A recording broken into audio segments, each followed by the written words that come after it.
بسم اللہ الرحمن الرحیم وسع کرسیہ السماوات والارض۔ فانی ہے یہ ارباب طرب کی کرسی، فانی ہے یہ ارباب طرب کی کرسی، دائم قائم ہے صرف رب کی کرسی۔ جسٹس ہو گورنر ہو کہ وزیر اعظم، جسٹس ہو گورنر ہو کہ وزیر اعظم، دیمک کی لپیٹ میں ہے سب کی کرسی۔ ناظرین، آج افغانستان کی جو صورتحال ہم دیکھ رہے ہیں اس پہ چند جملے میں عرض کرنا چاہتا ہوں۔ یہ جو شعر میں نے پڑھا یہ حضرت نصیر ملت پیر سید نصیر الدین شاہ صاحب نور اللہ مرقدہ آپ کا شعر ہے کہ دیمک کی لپیٹ میں ہے سب کی کرسی۔ ہم اس وقت بچے تھے کہ جب یہ سنتے تھے کہ امریکہ نے افغانستان پر حملہ کر دیا ہے۔ 18-20 سال کے عرصے میں انہوں نے دن رات ایک سپر پاور نے اور نیٹو فورسز نے 40 ملکوں کی افواج نے مل کر کہہ سکتے ہیں کہ اسلام کو دبا نہیں سکے۔ یہ اصل پاور ہے اسلام کی، یہ ایمان کی پاور ہے۔ دراصل اللہ کریم نے فرمایا کہ وَلَا تَهِنُوا وَلَا تَحْزَنُوا وَأَنْتُمُ الْأَعْلَوْنَ، نہ گھبراؤ اور نہ ہی تم غم کرو، ہمیشہ سر بلند تم ہی رہو گے۔ اور آج 20 سال کے بعد ہم یہ دیکھ رہے ہیں اپنی نظروں سے، سننے میں آتا تھا کہ افغانستان مٹ جائے گا، صفحہ ہستی سے اس کا نام مٹ جائے گا، اقوام عالم سے اس کی داستان مٹ جائے گی۔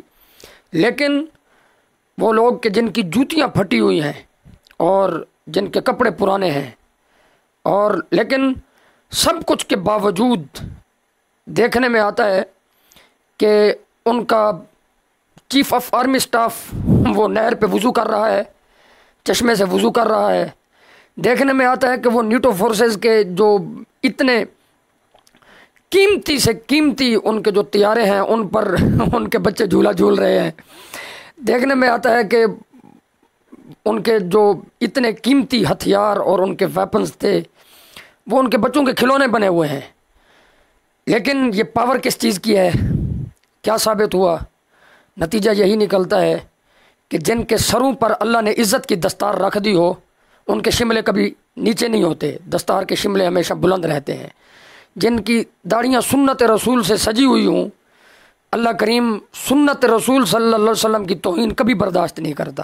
لوگ چاہے جو مرضی کہتے رہیں، جو مرضی زمین آسمان کے قلابے ملائیں، لیکن حقائق یہی ہیں۔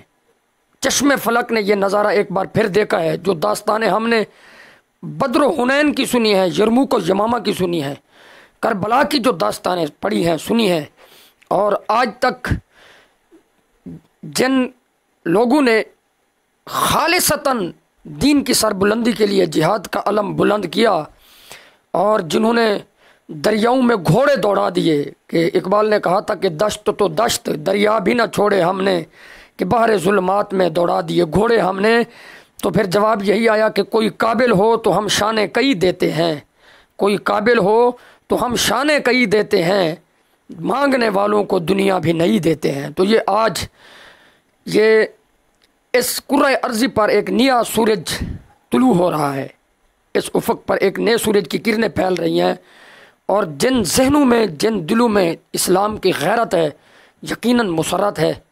ہم قلبی طور پر ذہنی طور پر وہ طالبان کہ جو دہشت گردی سے کوسوں دور ہیں، جن کا کسی صورت بھی دہشت گردی کے ساتھ کوئی تعلق واسطہ نہیں ہے، جو اسلاف کے جانشین ہیں، جو حضرت علی حجویری رحمۃ اللہ تعالیٰ علیہ کے جانشین ہیں، اور جو دین اسلام کی ان تعلیمات کے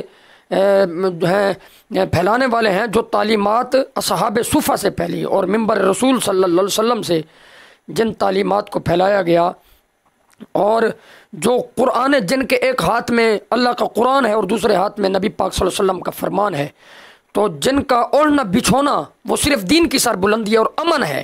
مین چیز جو مین بات ہے وہ امن ہے۔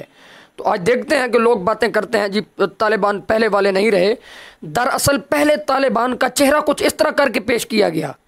اسلام میں کبھی شدت نہیں ہے، اسلام میں کبھی تنگ نظری نہیں ہے۔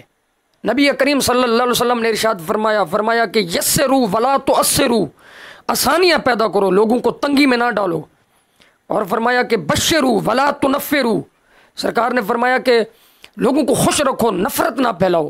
اسلام نفرت کی جڑیں اسلام نے اکھاڑیں، تنگ نظری کو اسلام نے ختم کیا، اور اسلام ایک اس چشم فلک نے ایسا کوئی مذہب یا دین نہیں دیکھا جس طرح اسلام کی روایات ہیں، جس طرح کہ اسلام کا چہرہ ہے۔ اللہ کریم ہمیں تا زندگی دین متین کے اس شجر سایہ دار کا سایہ نصیب فرمائے، اور اللہ تعالی ہمارے ایمان کی حفاظت فرمائے۔ اللہ ملک پاکستان اور تمام عالم اسلام کی حفاظت فرمائے، آمین بجاہ النبی الکریم الامین۔